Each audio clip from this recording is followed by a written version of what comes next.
Hi everyone, this is Christina Barr and you're watching Black Tea News.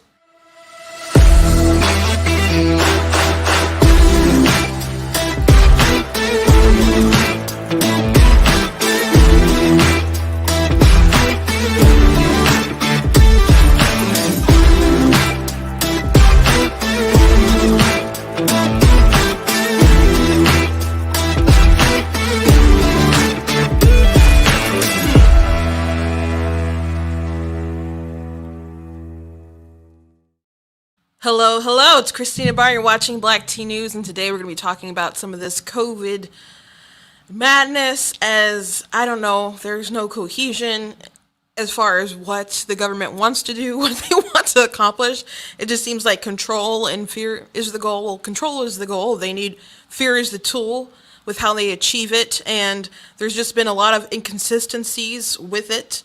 From the time the Biden administration was just a campaign, even now to today. So some of his officials are still doing things on mixed messaging. They really want people to take the vaccine, yet they are scaring people about taking the vaccine, yet they are not not scaring people about taking it, but in the way that they're making the case sort of that it's not still as effective as you would think it would be, so you need to still mask up, which that doesn't make a lot of sense either. And so I don't think their goal is to not incentivize people to get it. They want people to get it, but their messaging is so weird. I guess just for the fact that they still want to control people so they can keep passing things, so they can keep spending money, putting it in the pockets of their friends, bailing out their friends or whatever. But it's just really odd. It's really strange. And these people should not be leading the country. But lo and behold, that's where we are at. And also, I find the push creepy. It's getting a little creepy at this point. And we're gonna go through a little bit of why. And also, Governor Andrew Cuomo, this is kind of like breaking news. They came out with some more detailed allegations. They had an investigation into his sexual assault scandal. I did watch a bit of the breakdown of the allegations. And so at first you're like, there's some touching and talking. I'm like, I wonder how deep it is, because it sounded kind of vague at first. And then they went to it. I'm like, oh no, those are bad things. Those are bad things. So we'll see where that goes with that. So I'm going to talk a little bit about that. And also some more indoctrination of your kids. And coming from Disney this time again, and we'll dive into that for a little bit. But before we jump into everything, I want to make sure that you guys go to blacktnews.com, that you're checking out content there. That you guys, if you would like to support, you can go to blacktnews.com/donate and do that. That you guys check out merchandise that I have. Like I said, I got some of these goat hoodies in different colors now. So for you people who are terrified of white, got stuff with the logo on it. If you want yourself a nice mug and so on, it comes in red and black. I got this cool, the Constitution is a glorious liberty the Constitution is a glorious liberty document with Frederick Douglass. And I just got this shirt. It comes in V-neck and then unisex. It says, "You are not that special," which is like the message that people need to realize today. I made this because there's too many people who think that how they feel is supposed to supersede how reality is, other people's rights and so on. You are just a human being like everyone else, and so equality is the thing that we all need because we're all humans and deserve the same equal protection under the law. The Constitution applies to us all, but once you want to get government involved, they start picking winners and losers.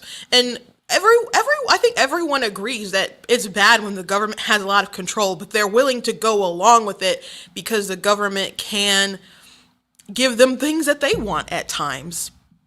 So we call that hypocrisy. Hello, people tuning in. Thanks for tuning in. But we call that hypocrisy. So if you would like to get that shirt is there. We also got other stuff you guys can check out. I'm not the victim you're looking for and so on. I want to thank the Brighter Michigan PAC today in their studio once again. Thank you for having the space. Again, as always, if you don't like what I'm saying, they don't care, I don't care. But I thank you for the space, but they are not my boss. We just have an understanding, so there's no one you can complain to. As always, these are the thoughts of me, myself, as I'm speaking and going through my show for the day. So let's jump into it. I have a meme. Like I said, I like to start off with a meme. This is not a political meme, but my sister put this in the group chat, and I thought it was so funny.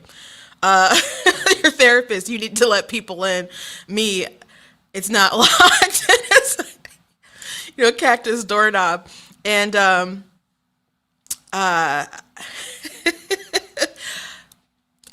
not gonna say I'm that way, but I just thought it was funny. I just thought it was funny.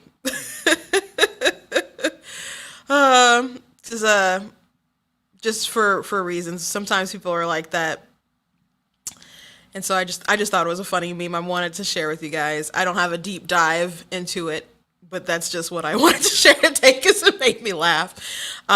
So if you're going to let people in, you don't need to be all prickly to them. You can genuinely let them into your heart and so on.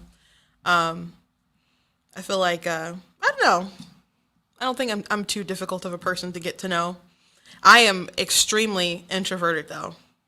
I was at an event for the Wounded and Fallen Soldiers Fund, and my sister was with me. She's just watching me as I stand kind of awkwardly. She's like, I thought you were kind of better at mingling now. And I was just like, well, she said, well, I guess you have gotten better. And I'm like, well, you can, circle the room. She's like, don't you feel awkward just standing here? I said, nope. It's just, but I can get in front of people and sing in front of thousands of people. I can say a speech in front of thousands of people. Like, I've been preaching since I was 9. Not that I wasn't shy then, but like speaking in front of a crowd is not a big thing. Being like in an intimate setting among people I don't know, that's a little weird for me. And a lot of people, especially like in the political sphere, are surprised to find out how introverted I am. But you know what? You got to be a big girl, put on your big girl pants, and try to function. That's basically my life with that. So first thing I want to tackle today is this Muppet Babies episode. It was called Gonzarella. And, well, I'll just show it to you and we'll go from there. A little snippet of it. Hey, Gonzo, you okay? Not exactly.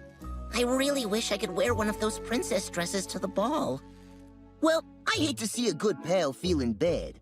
So tell you what, I am gonna grant your wish, because I am your fairy rat father!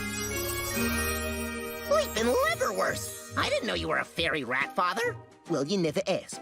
Anyway, I'm gonna make sure you have the perfect dress to wear to the ball. But the girl said I'm not supposed to wear a dress. I don't want everyone to be upset with me.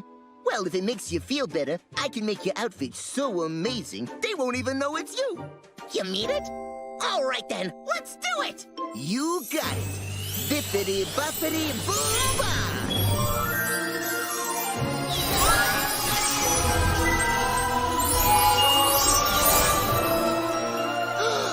Have you ever seen such a splendorific dress? And get a load of my glass sneakers. Thank you, Fairy Rat Father. This makes me so happy. Yeah, so first of all, he does go to the ball and they don't recognize him. And then when they see Gonzo later, like, we met this wonderful princess, but all we have left is this slipper. And then Gonzo's like, it was me the whole time. And they're like, well, why didn't you tell us? And he's like, I was, scared you wouldn't accept me or something like along those lines. But, well, first things first, I don't know how you would not still know that was Gonzo, but I suppose they are babies. Some people have pointed out this is like a transgender sort of acceptance propaganda, I suppose you could say. And Candace Owens mentioned it the other night. I think it was last night, and it was a big thing on Twitter.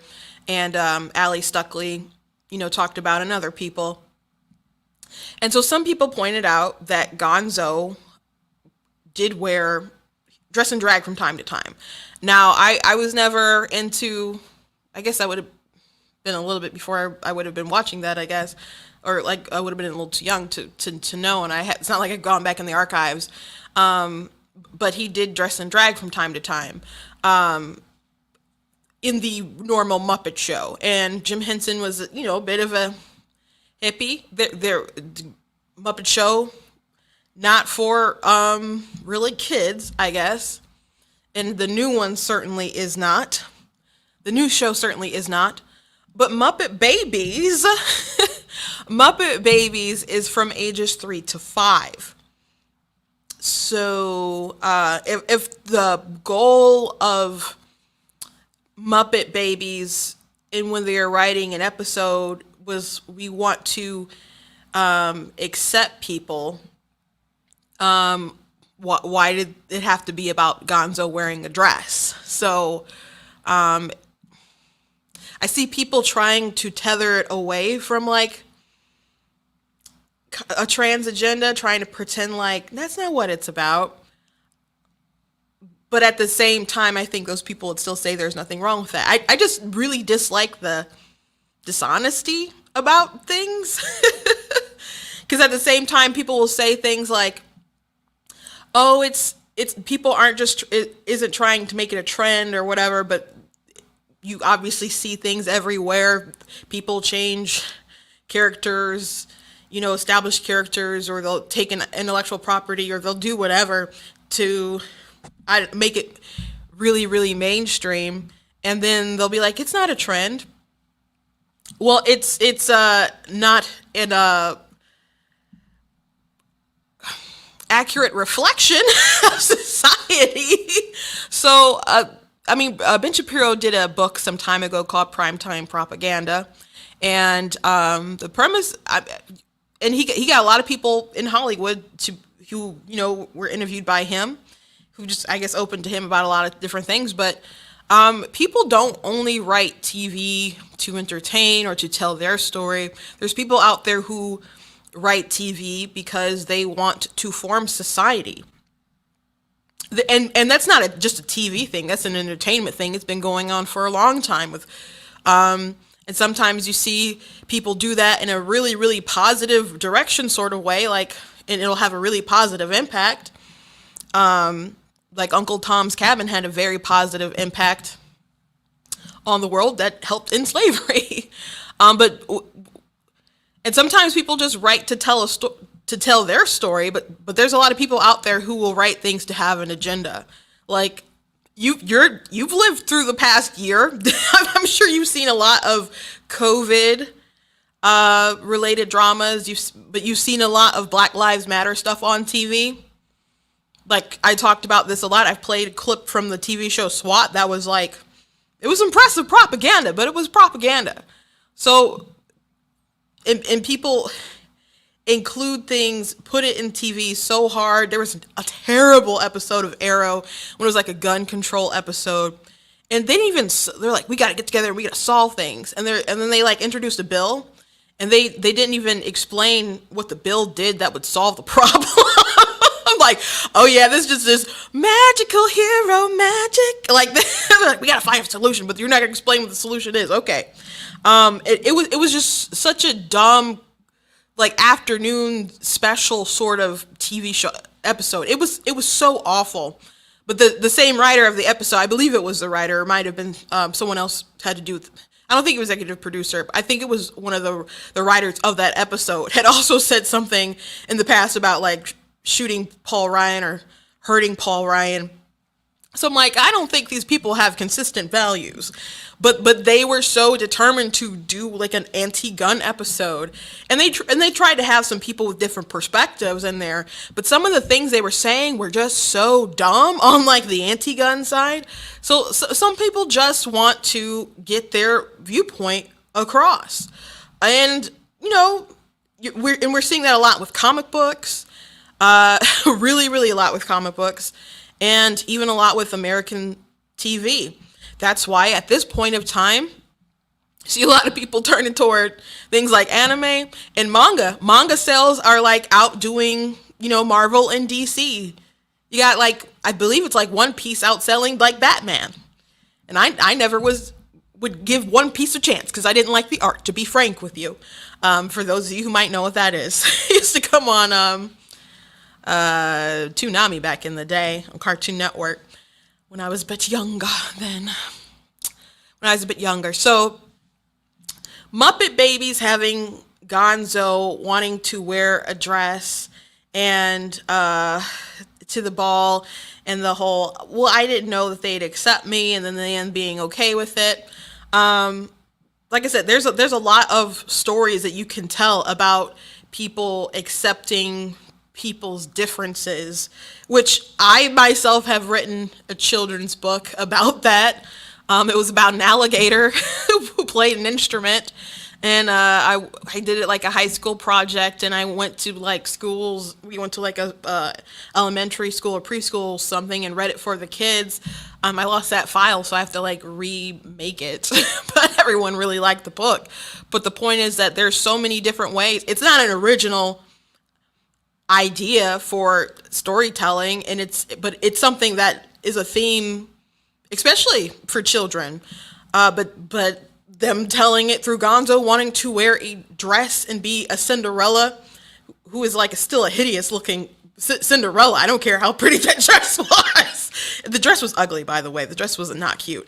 But the point is that I used to watch Muppet Babies. I don't know. It seemed pretty innocent back in the day, like the 90s, I guess. I'd have to go back and watch it. But Disney is very, very, very on a particular agenda train. So anyone pretending like it's not. Now it's different if you're saying, if you're being honest and you're like, well, it's okay that they're doing this. That's a different argument. But there's people kind of denying that there is like a conspiracy here. Disney has a particular agenda with a lot of this stuff. I mean, they had that This Is Me concert at the end of Pride Month with Kermit the Frog, and they had a drag queen, doing stuff. They were retooling Disney songs to be LGBT themed.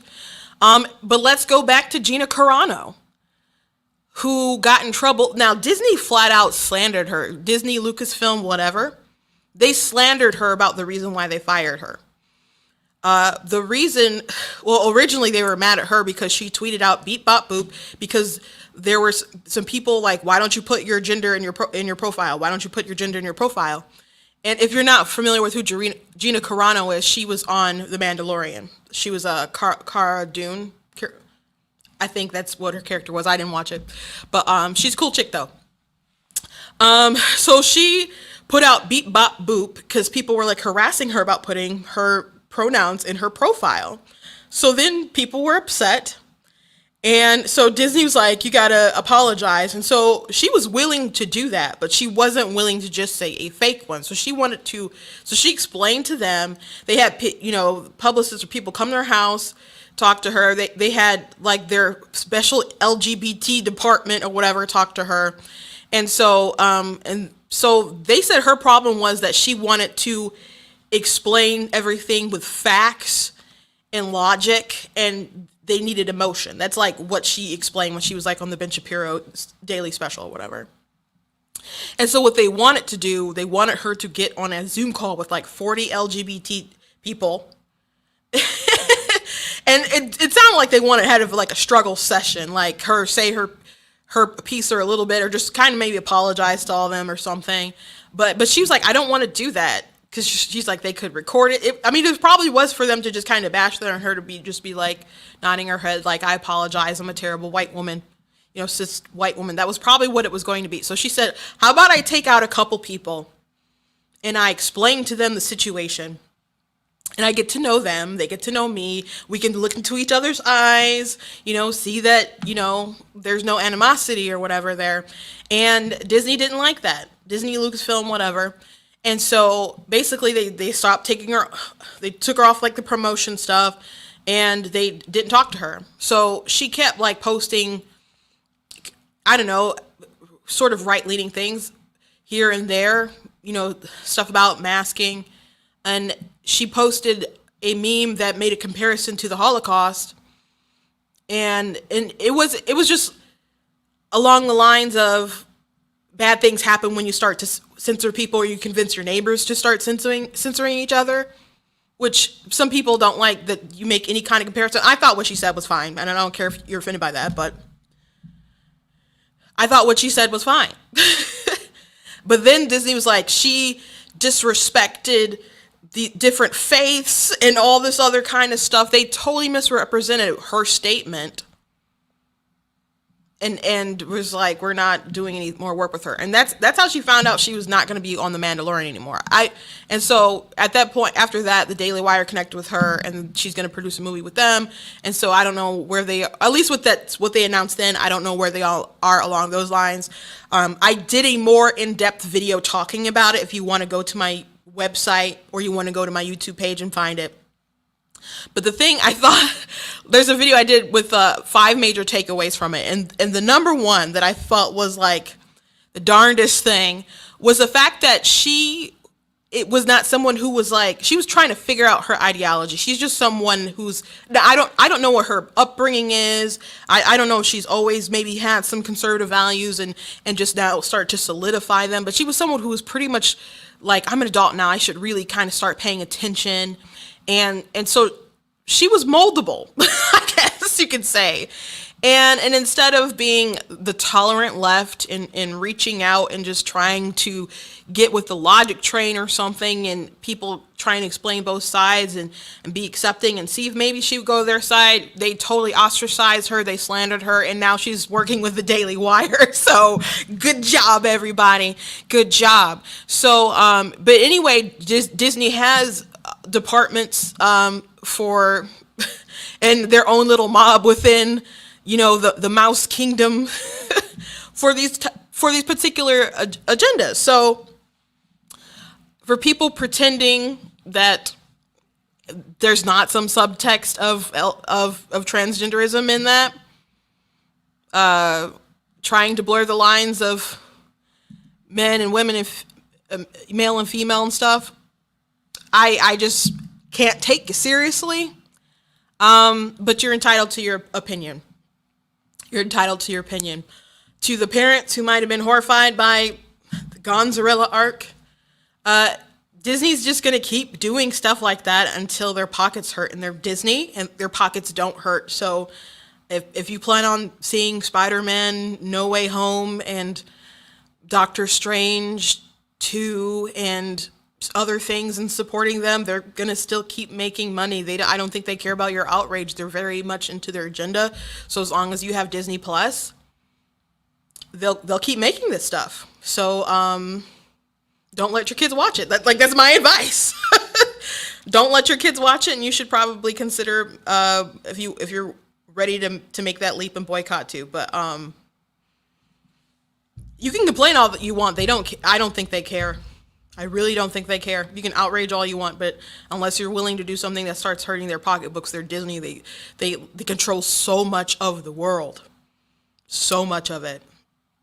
So unless you can do something to start hitting their pocketbooks, you just look like a little ant complaining to them, I think. So let's get on to Andrew Cuomo. So this story is still developing. The press conference would be over probably by now, but they start announcing after the investigation into sexual assault allegations. And at first I'm like, they said there's some inappropriate talk and some inappropriate touching. And I'm like, how deep is the touching and the talking? And they started saying examples, and some of them are quite bad. So the first person that I heard they were talking about going into detail, there was a young woman. I guess she planned on taking what happened between them to the grave because she was intimidated, and people have reported him being very intimidating and threatening on numerous occasions. But after she heard him claim that he's never done anything inappropriate, that's when, she decided to start confiding in people about what happened. So there's, the touching isn't just like small of the back or others, which is creepy anyway, especially with someone who's your boss. Like men, especially after Me Too and stuff, men should just know better not to do any of those things, have any of those tendencies. But a lot of people are creepy, and they're in places of power, and they just believe that they can get away with it. And that's not just on the left. This isn't like a political thing. People will do that. Even women will do that. But men will do that more often than women. But people in power corrupts, and if you're creepy and you don't bring that flesh under subjugation, like, you can definitely get yourself into some really bad positions. So, but he like went and like touched her bosom, like under her blouse. And there are other women who talked about him touching like from their navel down to their private parts. There's conversations that he had with people about, whether they believe in monogamy and other stuff. So it looks pretty bad for him. And before, he was pretty adamant saying nothing happened, I'm not stepping down. And so I'm curious what his reaction is. Perhaps he's already had one, but I'm live, so I'm not sure. But I'm curious about his reaction. I'm assuming he will still probably deny a lot of stuff. But I think a lot of this is coming out in the time that it's coming out, especially is because they were trying to force their hand and have him resign because the nursing home thing story broke. Actually, I mean, it broke super earlier than that, but the mainstream media, like New York Times and other people, didn't want to cover it. It was just basically a lot of like right-wing media that was covering the monstrosity of the nursing home scandals, and people actually died with that. And so, and then they covered up the numbers. That is a huge scandal. But people gave him Emmys and all sorts of awards. People were calling themselves Cuomo-sexuals. It was really, really creepy how much love that people had for him, especially since he was rude to reporters. He was really rude about the people who wanted to go back to work. There was one time they said, "Oh, what do you have to say to these people who need to work?" And they're like, "Well, go become an essential worker and you won't kill anyone." How is that science? How is that science? I mean, he would just get easily frustrated with people, but they wanted to uplift him because they were trying to bash Trump. So that was like their figure that they had to hail as their hero instead of Trump. And then he was a governor, and then they don't want they don't want DeSantis to look good. So he was just like their golden boy. And he did a lot of really, really shady things. And he, the decision to put them in harm's way was always bad. And he's not the only governor who did it. I'm in Michigan. Whitmer is also a governor who decided to put our most vulnerable, the elderly, most vulnerable to COVID, in harm's way. And so I think if they were going to investigate him properly and bring him down for that, that would shine light in other places. So I believe he was a sacrificial lamb, or was supposed to be. They expected him to lay down his life like Christ did for humanity. And he was like, no, I ain't doing that. He was probably like, I know how y'all operate and I'm not playing your game. And so he said no. He's like, I'm not resigning. And then he denied all the allegations. And the allegations, they sound pretty bad. And we will see what he does. We'll see what sort of justice they want done. But I do have to say, he should go down either way. But I'm not satisfied with this being the only thing that they're going after him so hard for. They really, really, really need to look into his handling of the nursing home deaths. And even if they do decide to really go into that, I think they think it would be better if they did that while he was off screen, not being the governor, obviously. And I think that implicates more people than just him. Maybe more people in the political sphere outside of just what the governors did. But it's bad for a lot of people. And if people really like Gretchen Whitmer on the left, People really want her to still. She's got a ton of money, like in her race already for her reelection campaign, and people don't want to talk about the nursing home scandal. So if people had to talk about it with him, people will start looking at it really with other governors, and they're not the only one. Newsom is facing a recall. Hopefully Larry Elder's their new governor, but we'll see. And then there's two other Democrat governors that had the nursing home policies. So I want justice to be done. He should resign. I don't know if he will, but he did some things according to the investigations, and they investigated a lot of women, a lot of staff, and so on. So they feel pretty confident about it. Everybody is entitled to, due process and stuff, but it's pretty bad. It's pretty bad. But they really need to look into the nursing home thing. I do think it's kind of a bit of a bait and switch, but it's still a very important investigation. Okay, let's move on. So it's really interesting how they want to cover COVID. Some people were mad because Fox News was reporting when Washington, D.C. said they were doing mandates. They said, within that week, they said there's been 4 COVID deaths and 11 homicides. And so they're like, oh my gosh, this is how Fox News is reporting it. And people are just kind of like, so? Like, how else would you report? They just want to highlight how ridiculous it is that in DC, where there's such high compliance for like the vaccine and stuff, that they're going to go ahead and require masks. So also the mayor of DC did a wedding and didn't have a mask on. Guests didn't have a mask on. And this is like after she said people got to mask up. So we are still seeing high levels of hypocrisy. People will say rules for you, but not rules for me. And if you're in the government, you really need to be leading by example. The consent of the governed is very important for our government to function, or our society, our republic, whatever, to function. And I think it's important. If you don't have any credibility with the people and you blow your own rules, people are going to be less inclined to follow them. But there's a lot of people who are sheep. But why would you break your rules that are supposed to save people's lives? Well, it could be because you think it's a risk worth taking. And why do you think it's a risk worth taking? Probably because you don't see that there's a lot of danger there. So you got the Biden administration who's being really, really weird about the COVID vaccine. They want people to take it so badly. It's kind of creepy. While I was like doing a live last week, I got an alert on my phone where it's like, if you have your COVID vaccine, you could be entered into a drawing to win $2 million. And I'm like, where'd all this money come from?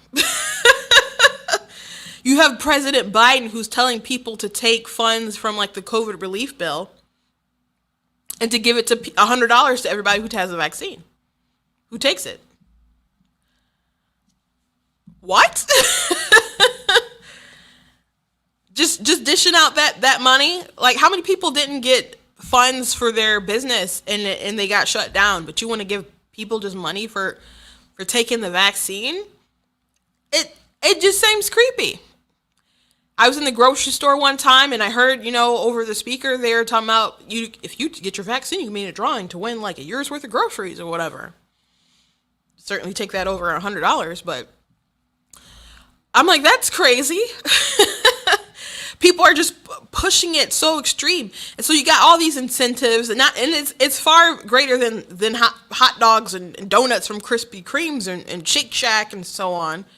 We're talking about real chance to win money and all kinds of other stuff.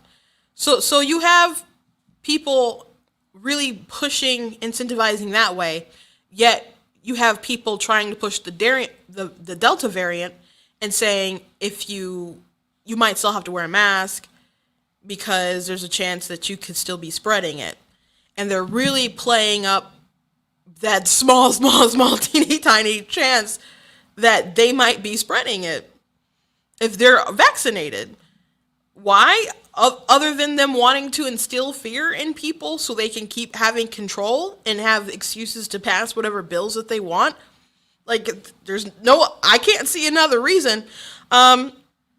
It's just really, really crazy. So here's a little clip of the U.S. Surgeon General saying some crazy stuff. For example, if you happen to have a lot of interaction with folks who are unvaccinated, let's say you're a parent like me who has young children at home who are not vaccinated, that's a circumstance where being extra cautious and wearing that mask, even if you are fully vaccinated, wearing it outside when you're in indoor public locations is an extra step to protecting those at home.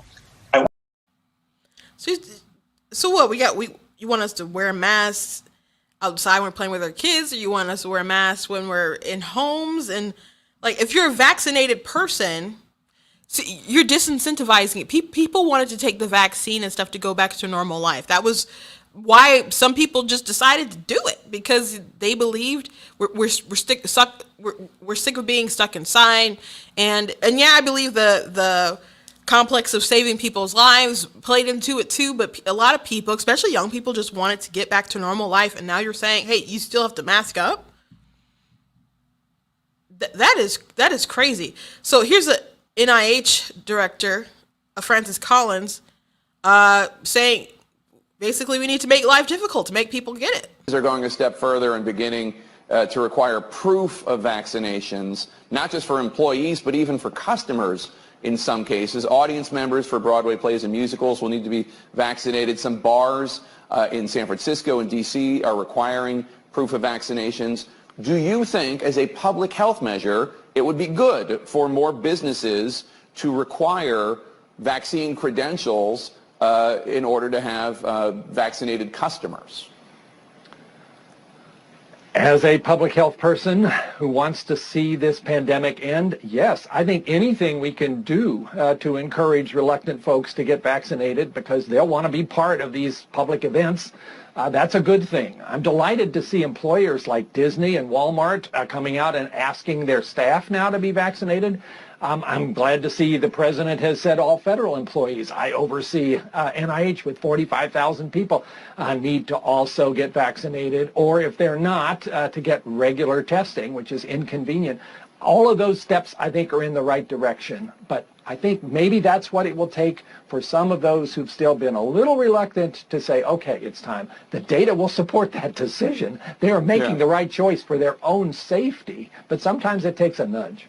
Should airlines require that all flyers who are eligible to be vaccinated before boarding their planes? I think that's up to the airlines. I do think a case could be made for that, and that would be another incentive for some of those who are reluctant. And people wouldn't be surprised, I think, to see that start to happen. So if you're thinking about international travel and you're not yet vaccinated, it might be time to go ahead and get started. Okay, so Biden did say federal employees have to be vaccinated, or they have to test like every week or something like that, something crazy. But the post office unions were like, no, we're not doing that. And I'm just like, the president is saying this. I'm just like, how can they just decide, no, they're not doing that? And it's just like, they're unions. These politicians listen to them, I guess. So you have the post office is like, no, we're not allowing that. And they're still encouraging people to get it. But they're like, no, our rights still matter. You can't just make people do it. So that's just funny to me that the president's like, all federal employees, and the post office is like, nope. Like the unions are against it. I mean, I guess their unions are still good for something, huh? It's just hilarious. But also, you have these jobs, and granted, there's people who will up and quit, and I have heard of people quitting. Henry Ford in Michigan, they're saying that you have to be vaccinated. They said Disney, other places are saying you're going to have to be vaccinated. And then there's several schools in Michigan. It's not just in Michigan, but there's schools across the country that are saying you have to be vaccinated. U of M, for example, is saying that you have to be vaccinated to return to campus. I saw someone on TikTok was like, I guess I'm no longer going to be attending the University of Michigan. And that's really, really crazy that they want to force it so much. There's people have had so much opportunity to get the vaccine. they're trying to force it and they're bribing people because people don't want it. And it's gotten to a point like we had vaccines that were going to expire and Canada was like, can we please get them? Can we please take them? Because people, one, just don't want it, or there's people who get it and they don't like how the first shot feels, so they do not get the second one. So that's where we're at. But they're saying it's good if we force people to do it, and people need a nudge. They're like, the data should be there to make people want it, but sometimes they need a nudge. Well, if the data is there, then you need to make that case. You need to make that case, and you need to make a strong case. But the problem is that you don't have the people's trust. and why should they have the people's trust when you have people like Kamala Harris and Joe Biden? When Trump was president, they're like, I don't know about that vaccine. If it's a Trump vaccine, I wouldn't take it. So they were discouraging trust of the vaccine when Trump was talking about it. When it was clear Trump was not going to be the president anymore, Pfizer was like, oh, by the way, we have this vaccine that's about ready to go. And our governor's like, I look forward to working with Pfizer and Joe Biden. I'm like, there's no way you didn't know that they were so close. This Michigan company? There's no way. I just don't believe it. I don't know if you can convince me otherwise. But they tried to make it seem like the vaccine wasn't coming because they wanted him out of office and they wanted everyone to feel like it was so doom and gloom. But so they did their best to make people scared of it, and now they're like, please, please, please, please, please take it. And they're going to get to the point where they're like twisting your arm. And that's what people don't want to lose their livelihood. I guess businesses, private businesses can do that. They can make those enforcements. But here's the thing. If you are forcing people in that way to get it, either that or quit, or they can't travel and go in certain places if they don't do it or whatever, who is liable for all this if there's any sort of harm? It's not the pharmaceutical companies, because the government has a special vaccine fund. That bothers a lot of people, by the way. And I'm not one who looks up the ingredients and is all like, oh, I'm not going to take that. I'm not going to take that. I'm not one of those people. I really am against forced vaccination. I really, really am. And people do often mention the fact that the companies aren't liable if there's any kind of harm. So if there's a government fund that's set up, that means the taxpayers are paying into their own into their own harm. If they are harmed by a pharmaceutical company, by a vaccine or whatnot, it's a government that has to pay for it. And I've known people who's gotten paid from that. It's not easy. Really not. I mean, when you go get a vaccine for your kids or whatever, they'll give you like a list of things like a pamphlet or something. I don't know if they're just supposed to do that or if you ask for one, but like, I think they gave one to my sister. Like, there's a number on there. Who do you call? I'm not saying it's rampant, but I'm just saying you can't hold them accountable. I'm asking the question because I think OSHA was saying at first that they would hold your employer accountable, but then they backed off of that. So if your job is requiring that you get this vaccine, or if a school is requiring that you get the vaccine, are they willing to assume that risk? Someone should. Now, you still have to take it of your own free will, but if they're willing to twist your arm, are they willing to take that risk themselves? I think they should, and I think that's what people should be pushing back on. Really, really hard. If that's the route that they want to go. Another thing, we are not up to full capacity as far as employment, because there's some people who obviously want to keep collecting unemployment checks. Some states have ended like the hyper benefits. Some still have them going. And so that's one reason. But there's another reason why people are willing to quit their job. Morning Consultant put out the survey that I thought was pretty interesting. Pandemic has forced people to rethink what they want from a job, but pay benefits still the top of the list. So they had different reasons on why people are still deciding to work. So that's interesting. I mean, salary, benefits, those are like normal things. But when it gets down to reasons why people are willing to quit their jobs, employed adults who are asked to describe in their own words something a company could do to make them want to quit immediately. Requiring vaccine/masks is at the top of with 18%. Now, I mean, that's the highest thing on the list. With I don't trust the vaccine currently, so I would quit immediately. And I am seeing a lot of people, I guess online, and people have kind of talked to who are concerned, like, I'm thinking about I'm going to have to quit my job. And so there's people pushing back against it, but there's a lot of nurses that I see like online and stuff that are saying that they're willing to walk away from their job. And it's bad considering we have shortages. So we have job shortage everywhere. Like you'll go to a fast food place and it'll be closed at 8 o'clock because they don't have staff to work it past that time. You go into a restaurant, the service is slow, but that's not the fault of like the staff so much because there's only like a few waitresses and cooks in there, so you just have to be patient. And that's just where we're at right now. It's where we're at right now. So people are really making worse. But at the height of the pandemic, when everyone was still wearing masks, I'm like, people wearing masks, that's got to be a pretty big reason why people don't want to go to work either. Because it also, like I had a sister, she was wearing a mask constantly at work every day, and it was making her face break out. So she went to her dermatologist, and her dermatologist was like, yeah, there's a lot of people coming in for that. And you may be saying like, well, that's not more important than not dying of COVID. Well, if you have antibodies, you're probably good anyway. So,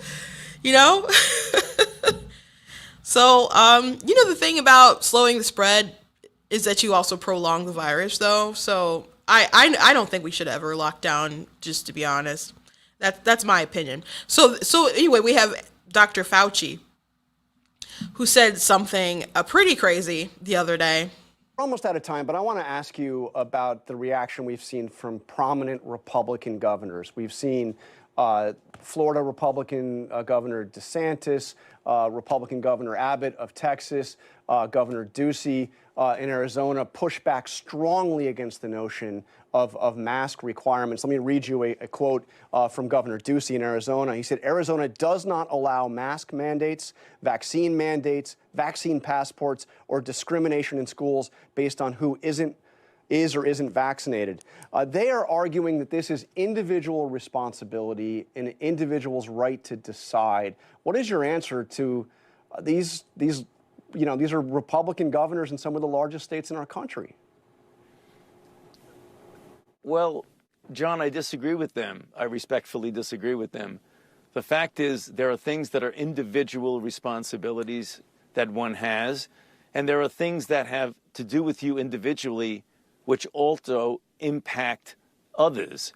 And get the spread of infection that we're seeing now, the surge in cases, John, is impacting everyone in the country. So although you want to respect a person's individual right, when you're dealing with a public health situation, and we are, in fact, in a very serious public health challenge here with a pandemic, with a virus that has an extraordinary capability of spreading rapidly and efficiently from person to person. So a person's individual decision to not wear a mask not only impacts them, because if they get infected, even though they say it's my decision, if I get infected, I'll worry about that. But the fact is, if you get infected, even if you are without symptoms, you very well may infect another person who may be vulnerable, who may get seriously ill. So in essence, you are encroaching on their individual rights because you're making them vulnerable. So you could argue that situation both ways. You do not have an individual right to not be vulnerable. Where's that in the Constitution? Like, but we have a right to a First Amendment right. We can protest. We can assemble together. We can, you can't just keep everyone locked in a box because it's a public health crisis. Not that this man actually cared about our First Amendment rights or any of our rights at all. That's a problem with entrusting everything to these bureaucrats. They just, if their goal is to like just keep everyone in a bubble and just to keep, making the pandemic go along until we have no COVID deaths or no COVID cases, that's just like not going to happen. It's out there in the world, but we are so much further along than we were when all this started happening in like 2019, at the end of 2019. We know how to treat it very well. The doctors had to learn a lot about it. We have a vaccine now that it's been readily available to everyone at this point. I mean, besides like children under a certain age, but we're about to get to that. So the adults have had that opportunity to take it. Not everyone can take it because some people can't take vaccines for various reasons. But if you're at that point of risk, then you need to take precautions yourself, because you cannot just expect the rest of the world to bow to your whims. I'm going to show you that shirt again. You are not that special. You are not that special. Available at blacktnews.com. This man doesn't care about our rights. He only said that to be smart, aleck. You can't just determine how the country's supposed to function by a bunch of eggheads who are seeing untold fame that they've never seen before. By the way, Anthony Fauci is paid more than the president. He's the highest paid government official. So take that for what you will. And he's someone who has openly lied to the public for what he feels is the benefit of the public. But I've argued in extraordinarily immoral ways. But he's not someone who's particularly trustworthy. And he's someone who does things and says things for theatrics. That was theatrical. Everyone has the right to assume what sort of risk they want to take. Everyone can go take the vaccine if they feel that is a worthy risk that they want to take, so they can go back to living without thinking about COVID and other stuff like that. But there's plenty of people who have antibodies. I know someone who has antibodies. He had COVID really bad. They have so many antibodies and stuff. Like the doctor was like, show that to anyone who tries to hassle you about needing a vaccine, because you don't need it right now because you have the antibodies. It is still important that people can go to work, that people can start a business, that people can travel, that they can visit their families, that they can go to church, that their kids can go to school, that they can live life how they deem that they want to. That's not up to Fauci. And if you go into a public space, you should assume that there are risks of being exposed to everyone. If you want to DoorDash for the rest of your life and have them put it in a glass box that, I don't know, disinfects everything, and then you take it and that's your life. That's how you can live the rest of your life, if that's how you feel is appropriate. But trashing Republican governors and disagreeing with them because they said we are not going to force people to have mandates, or we won't allow people to have mandates. Really shady stuff right there. Really shady stuff right there. And there's other people who have said stuff like that. But you know what's crazy to me? This push. I said I would get on kids. Well, first I want to say I think mandates are really immoral, especially vaccine mandates. I believe informed consent is very important. That's something that has evolved over time as something being important after monstrosities have happened. Tuskegee experiments is something that people will mention often. That happened from 1932 to 70 something. It wasn't that long ago. It wasn't that long ago that the government, this happened on U.S. soil. It wasn't like some Germans kidnapped Americans and did it, in Germany, some Nazi people. It happened in America. It happened in Alabama. It wasn't some foreign spies who did it. It was the U.S. government. It was the CDC and other U.S. groups that was trying to see what syphilis was like untreated in black men. And people died from syphilis. People died from related syphilis diseases. You had men who passed it on to their girlfriends or wives, whoever. And you had children who inherited it. And all for the good of science, all for the good of progress. They were telling these people that they were getting free health care while not telling them of their diagnosis and not treating them. They give them like placebo drugs or whatever. They were not aware of what was happening to them. And so you had Bill Clinton eventually apologize for it. He's like, it was racist, it was bad, and there's nothing, we can't turn back time. but we can't turn a blind eye. Well, you can not turn a blind eye by acknowledging that people have freedoms and rights and body autonomy. And that the government should not be trusted. I'm not saying go full anarchy or anything like that. But just allowing the government to have that much control over you. I'm not anti-vax, but I guess technically by the definition, if you are against mandates, they consider you anti-vax.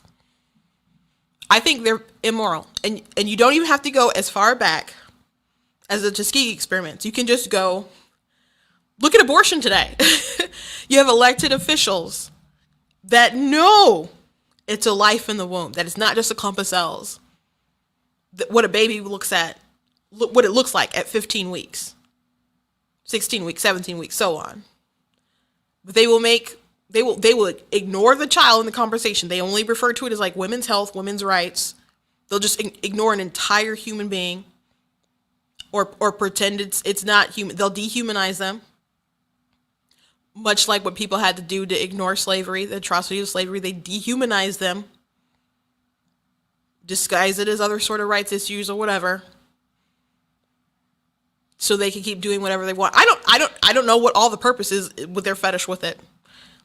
I know that the vice president, when Planned Parenthood was caught selling baby body parts, when a Kamala Harris was Attorney General, instead of doing something to Planned Parenthood, she prosecuted the person who went after them and exposed them.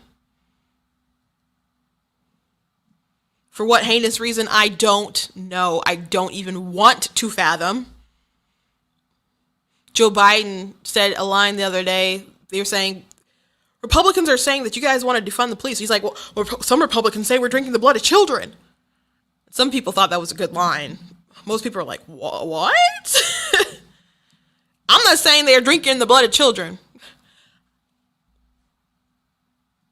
But why should she protect Planned Parenthood from selling the baby body parts? They do worse things. They do worse things. They facilitate the murders. But they're willing to ignore the human being for political reasons, for money, whatever. So if they're willing to do that with a baby, why would you trust the government enough to say, we have the right, the authority to stick whatever we want in your arm? I think there's enough data that if you want to take it, what's available right now, I guess, that if you were a vulnerable person or an older person, that it would make sense for you to get it. It totally makes sense if you don't want to get it. If you are in the I will wait and see camp, I think you are the most rational person, actually, in the argument. I'm not gonna person. I'm someone who I'd rather take my chances. I don't get flu shots either. I don't have a big scientific debate about it. I'm just a nuh-uh. You're all creeping me out though now. It's moved beyond that because I'm creeped out. I'm creeped out. But what really, really creeps me out, this will be kind of my final closing point. I'm really creeped out about the government's obsession now with focusing the vaccination with the youth. And of course, they had to give it to the older people first, and now they're trying to really encourage the youth to do it. Okay, I understand that. Excuse me. But not too long ago, when the masks, I think it was still when the masks were on and whatever, so they were still trying to force some hysteria. The Johnson & Johnson vaccine was recommended to be paused for a little while. Do you guys remember that? Because they said there were some blood clots. People were developing rare blood clots. Okay. It was over 6 cases of that. 6 cases. They had administered a lot more than 6 cases of the vaccine from that time, but they were like, okay, we need to pause. A lot of people thought that was silly. Heck, I even thought that was like a small number to be that concerned about, but they decided to pause it. But we have young people who are taking the vaccine and are dying. They are dying after their second dose. And they're just trucking along. And I'm not saying that they should pause it. But I don't think a lot of people are aware. I don't think we're having, I said informed consent. So there's people who are consenting, but I don't know how informed we are about that, because the White House is doing the flash and the glitter. They're getting pop stars. They brought some pop star to the White House who I do not know. I'm not that in with the new stuff. And she seemed young to talk about why they should get vaccinated. They have influencers on different platforms, Instagram, TikTok. I've seen big accounts on TikTok getting paid by CVS and all these other big things, partnering up at making kind of like TikTok video ads or whatever, advocating, if you want your life back to normal, go get your vaccine. It's super simple. And then they want you to mask again. Okay.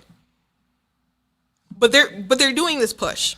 It's a really big push. While there's all these incentives, food and money, entered into lotteries to win $2 million or more than that, or Biden telling states they need to give everybody $100 if they're vaccinated. Which, by the way, you can just go donate plasma. You can get to I don't know, your first time. Do they give you like $60 for it the first time or something, and then you go a second time or whatever? You can get that. No, I think it's more than that. You can get it easy if you're that hard up for cash. Just FYI. You don't need to go that route if you just really, really need $100. But there's kids who are dying. And I don't know how many parents are aware of that. I'm not saying it's likely. I'm not saying that it's a 50-50 shot or something like that. I'm just saying I think parents need to know. Because if you're 30 and under and you're a healthy person, COVID was never a serious risk to you, not a deadly one. I'm not making the case that people 30 and under weren't dying. I'm not saying that. I'm not saying they weren't infected. I'm not saying that they weren't asymptomatically passing it on. I'm not saying that. But there's a lot of adults who've all adults have basically had the opportunity to get the vaccine. So if you're concerned about an asymptomatic child who will not likely suffer anything from it, if you're worried about them passing it on to someone else, the adults are adults. If they decided not to take it, that's on them at this point. That's on them. But we have a case like this. This was in Michigan in early July, this article from the Detroit Free Press. There's a boy not too far from where I am, 13, who died. And they said Jacob was healthy. He had no known underlying medical conditions. He was looking to starting classes in the fall as a freshman at high school. He complained about common post-vaccine symptoms in 2 days between his immunization and death, which included fatigue and fever. He had a bit of a stomach ache, I guess on the night he died, but it wasn't severe. But then he went to sleep and he never woke up. He passed away at home. Now that the CDC, it's up to the federal level, they are investigating it. And, right now they don't have cause of death on the death certificate, which is interesting because when everyone else died of COVID, it was on the death certificate. They even had instances where people died from car accidents, and people were they died with COVID, and people caught things and papers had to retract it and other stuff like that. But they're saying right now they don't know the cause of death. And granted, they're investigating, but he had an enlarged heart. And this is not a one case. There's other people who have died in a similar manner. This is just a local story. So if Johnson & Johnson had to pause their vaccine because 6 people got blood clots, why is the White House inviting pop stars to the White House? Why are they recruiting influencers to say, hey, go get this? Now parents, you can still have your child get it if that's what you feel is best. But I don't feel like a lot of people know about this.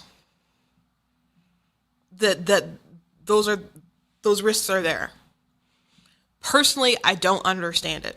Because if your child is really not at risk, super, super low risk of dying from this disease, so why would you introduce this foreign chemical into them? I guess is my thinking. Not too long ago, I did an interview with George Alexopoulos. Sometimes I show his comic book work on my shows, but I did an interview with him about this Joe Biden book that he did.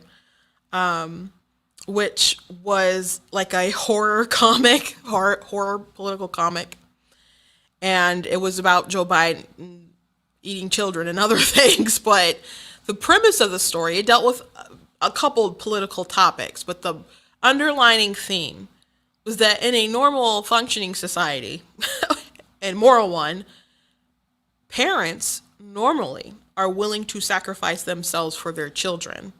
And we appear to be at the point in society right now with not just COVID, but other topics, but particularly COVID and how we handled COVID, that we are willing to sacrifice our children for our own safety.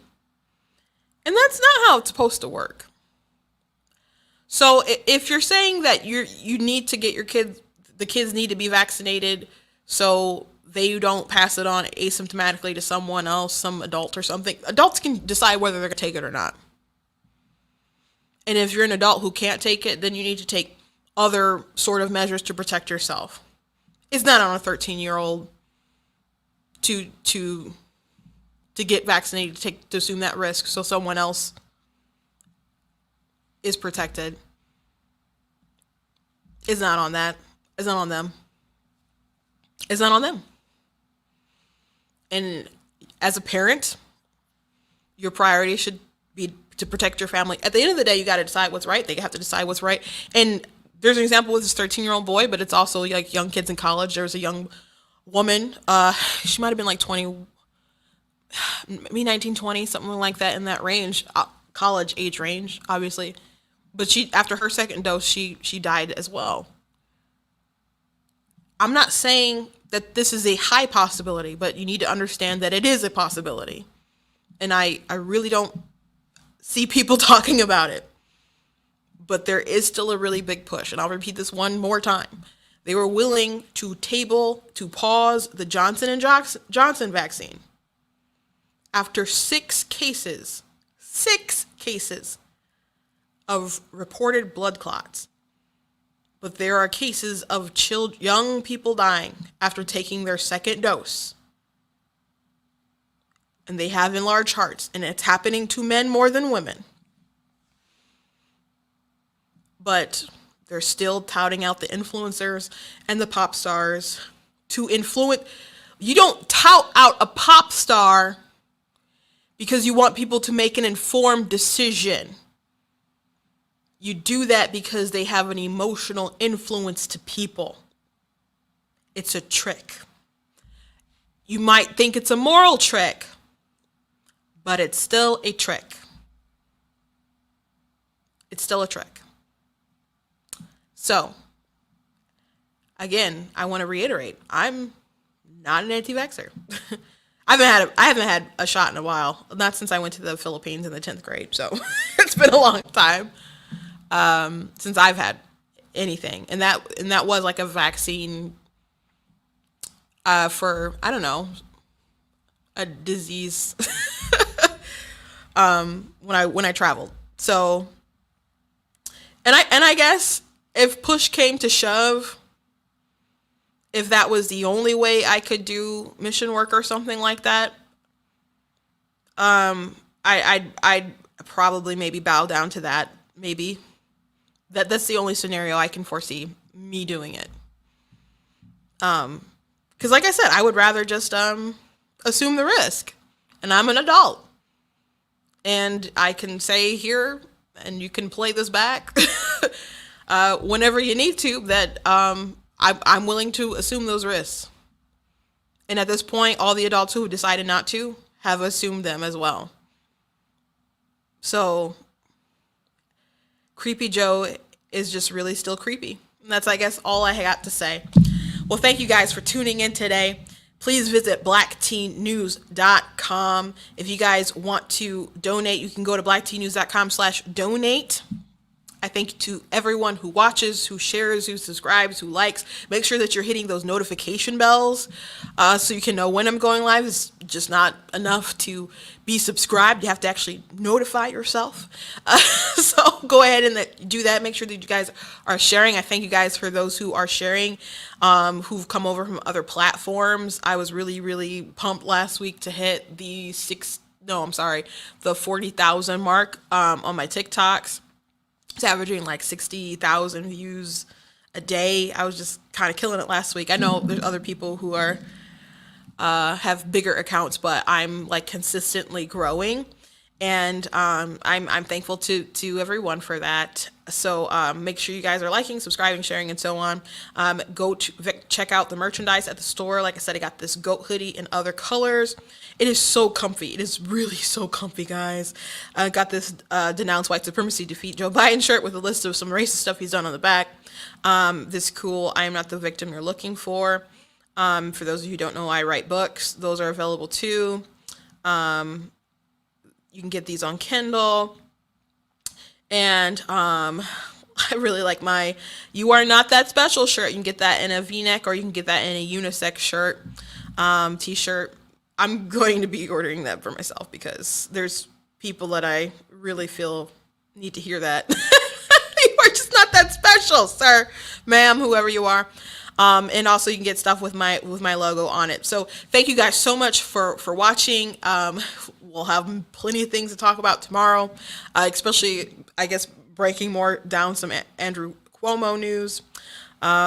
Side note, Chris Cuomo was supposed to have a pastor on in Tennessee, Greg Locke. He's come to actually preach at our church before. He's a great preacher, no matter what you think about him. He's a really good preacher. He ended up backing out for whatever reason. So it's kind of funny. But he did say he would go on his show and mention his brother and all kinds of other stuff. So they probably thought that was not a good idea at the end of the day. I just thought that was a little funny. But anyway, God bless you guys.